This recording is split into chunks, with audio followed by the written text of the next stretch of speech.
ಎಲ್ರಿಗೂ ನಮಸ್ಕಾರ. ನಾನು ಇವತ್ತು ತರಕಾರಿನ ಬಳಸಿಕೊಂಡು ರೇಷನ್ ಅಕ್ಕಿಯಿಂದ ತುಂಬಾ ಸಿಂಪಲ್ಲಾಗಿ ತುಂಬಾ ಟೇಸ್ಟಿಯಾಗಿ ಈ ಮಸಾಲೆ ರೈಸನ್ನು ಯಾವ ರೀತಿ ಮಾಡ್ಕೋಬೇಕಂತ ನೋಡೋಣ ಬನ್ನಿ. ಸೊ ಖಂಡಿತವಾಗಿ ಎಲ್ರಿಗೂ ಈ ರೈಸ್ ಇಷ್ಟ ಆಗೇ ಆಗುತ್ತೆ. ಈ ರೀತಿ ಒಮ್ಮೆ ಟ್ರೈ ಮಾಡಿ. ಇಲ್ಲಿ ನಾವು ಒಂದು 5 ಹಸಿಮೆಣಸನ್ನು ಚಿಕ್ಕ ಚಿಕ್ಕದಾಗಿ ಕಟ್ ಮಾಡಿ ತೊಗೊಂಡಿದ್ದೀವಿ. ಒಂದು ಆಲೂಗಡ್ಡೆ, ಜಜ್ಜಿಟ್ಟಿರುವಂಥ ಸ್ವಲ್ಪ ಶುಂಠಿ, ಒಂದು ಸ್ವಲ್ಪ ಕೊತ್ತಂಬರಿ ಸೊಪ್ಪು, ನೆಕ್ಸ್ಟು ಸ್ವಲ್ಪ ಕರಿಬೇವು ಸೊಪ್ಪು, ಒಂದು ಟೊಮೆಟೊ ಹಣ್ಣು ಉದ್ದಕ್ಕೆ ಕಟ್ ಮಾಡಿ ತೊಗೊಂಡಿದ್ವಿ. ಸೊ ಈರುಳ್ಳಿನೂ ಸಹ ಉದ್ದಕ್ಕೆ ಕಟ್ ಮಾಡಿನೇ ತೊಗೊಂಡಿದ್ವಿ. ಸ್ವಲ್ಪ ಜೀರಿಗೆ. ಸೊ ಇವಾಗ ಒಗ್ಗರಣೆನ ಯಾವ ರೀತಿ ಹಾಕಬೇಕಂತ ನೋಡ್ಕೊಳ್ಳಿ. ಗ್ಯಾಸ್ ಮೇಲೆ ಒಂದು ಕುಕ್ಕರ ಇಟ್ಟು, ಸೊ ಮೊದಲಿಗೆ ನಾವಿಲ್ಲಿ ಒಂದು 7ರಿಂದ 8 ಟೇಬಲ್ ಸ್ಪೂನ್ ಆಗೋಷ್ಟು ಎಣ್ಣೆನ ಹಾಕಬೇಕಾಗತ್ತೆ. ಇಲ್ಲಿ ಎಣ್ಣೆ ಬಿಸಿ ಆದಮೇಲೆ ಒಂದು 1/4 ಟೀ ಸ್ಪೂನ್ ಆಗೋಷ್ಟು ಸಾಸಿವೆ ಸ್ವಲ್ಪ ಈ ರೀತಿ ಚಟಪಟ ಅನ್ನಬೇಕು. ಸೊ ನೆಕ್ಸ್ಟು ಒಂದು 1/4 ಚಮಚದಷ್ಟು ಜೀರಿಗೆ, ಸ್ವಲ್ಪ ಕರಿಬೇವು ಸೊಪ್ಪು, ಸ್ವಲ್ಪ ಜಜ್ಜಿಟ್ಟಿರುವಂಥ ಶುಂಠಿ ಮತ್ತು ಬೆಳ್ಳುಳ್ಳಿನ ಎರಡನ್ನೂ ಸೇರಿಸ್ತಾ ಇದ್ದೀವಿ. ಇಲ್ಲಿ ಉದ್ದಕ್ಕೆ ಕಟ್ ಮಾಡಿ ತೊಗೊಂಡಿರುವಂಥ ಇಲ್ಲಿ 2 ಈರುಳ್ಳಿನ ತೊಗೊಂಡಿದ್ದೀವಿ ನಾವು. ಸೊ ಈರುಳ್ಳಿ ಸ್ವಲ್ಪ ಹಸಿ ವಾಸನೆ ಹೋಗೋವರೆಗೂ ಸ್ವಲ್ಪ ಫ್ರೈ ಮಾಡ್ಕೊಂಡ್ರೆ ಸಾಕು. ನೀವೇನಾದರೂ ನಮ್ಮ ಚಾನಲ್ ಫಸ್ಟ್ ಟೈಮ್ ನೋಡ್ತಾ ಇದ್ದೀರಾ ಅಂದರೆ ಈ ಚಾನಲ್ ಸಬ್ಸ್ಕ್ರೈಬ್ ಮಾಡ್ಕೊಳ್ಳಿ. ಪಕ್ಕದಲ್ಲಿರೋ ಬೆಲ್ ಬಟನ್ ಕೂಡ ತಪ್ಪದೇ ಕ್ಲಿಕ್ ಮಾಡಿ.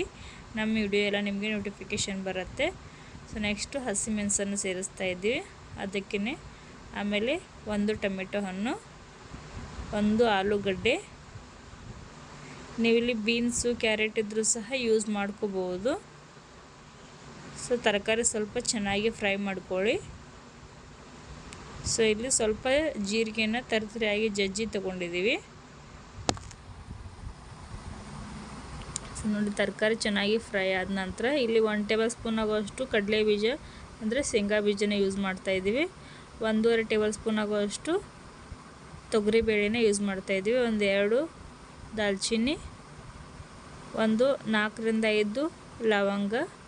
ಸೊ ಒಂದು ಸಾರಿ ಮಸಾಲೆನ ಎಲ್ಲ ಚೆನ್ನಾಗಿ ಈ ರೀತಿ ಫ್ರೈ ಮಾಡ್ಕೊಳ್ಳಿ. 2 ನಿಮಿಷದವರೆಗಾದ್ರೂ ಗ್ಯಾಸನ್ನು ಮೀಡಿಯಮ್ ಫ್ಲೇಮಲ್ಲಿ ಇಟ್ಕೊಂಡು ಫ್ರೈ ಮಾಡ್ಕೊಳ್ಳಿ. ಇಲ್ಲಿ ನಾವು ಬಿರಿಯಾನಿ ಪೌಡ್ರನ್ನು ಸೇರಿಸ್ತಾ ಇದ್ದೀವಿ. ರೈಸು ತುಂಬಾ ಟೇಸ್ಟಿಯಾಗಿರುತ್ತೆ. 1/4 ಟೀ ಸ್ಪೂನ್ ಅಷ್ಟಾದರೆ ಸಾಕು.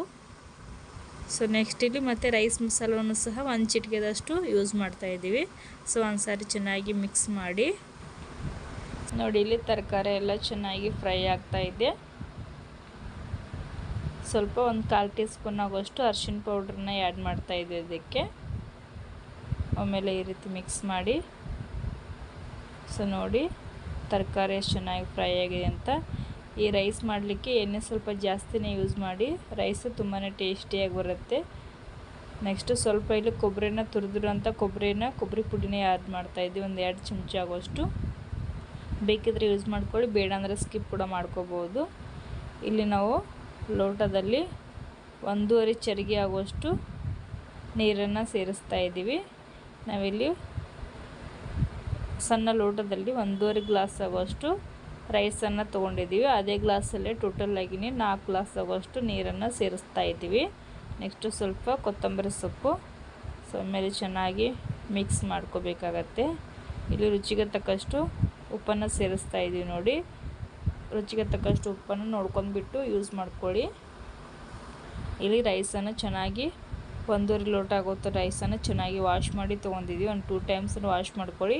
ರೈಸಲ್ಲಿರುವಂಥ ಡಸ್ಟೆಲ್ಲ ಕಂಪ್ಲೀಟಾಗಿ ಹೋಗೋವರೆಗೂ ವಾಶ್ ಮಾಡ್ಕೋಬೇಕಾಗತ್ತೆ. ನೋಡಿ, ಆಮೇಲೆ ಚೆನ್ನಾಗಿ ಈ ರೀತಿ ಮಿಕ್ಸ್ ಮಾಡಿ ಇವಾಗ ಕುಕ್ಕರನ್ನು ಪ್ಯಾಕ್ ಮಾಡಿಬಿಟ್ಟು ಒಂದು 3 ವಿಸಿಲ್ ಕೂಗಿಸ್ಕೊಂಡ್ರೆ ಸಾಕು. ಸೊ 3 ವಿಸಿಲ್ ಆಗೋವರೆಗೂ ವೆಯ್ಟ್ ಮಾಡಿ. 3 ವಿಸಿಲ್ ಆದ ನಂತರ ಓಪನ್ ಮಾಡಿ ತೋರಿಸ್ತಾ ಇದ್ದೀವಿ. ನೋಡಿ, ಸೊ ಎಷ್ಟು ಚೆನ್ನಾಗಿ ಸಾಫ್ಟಾಗಿ ಎಷ್ಟು ಮಸ್ತಾಗಿ ರೆಡಿಯಾಗಿದೆ ಅಂತ ನಾವು ಮಾಡಿರೋಂಥ ರೈಸು. ಖಂಡಿತವಾಗ್ಲೂ ನಿಮಗೆ ಇಷ್ಟ ಆಗಿದೆ ಅಂತ ಅಂದ್ಕೊಂಡಿದ್ದೀನಿ. ಈ ರೈಸ್ ಇಷ್ಟ ಆಗಿದ್ದರೆ ಒಂದು ಲೈಕ್ ಮಾಡಿ.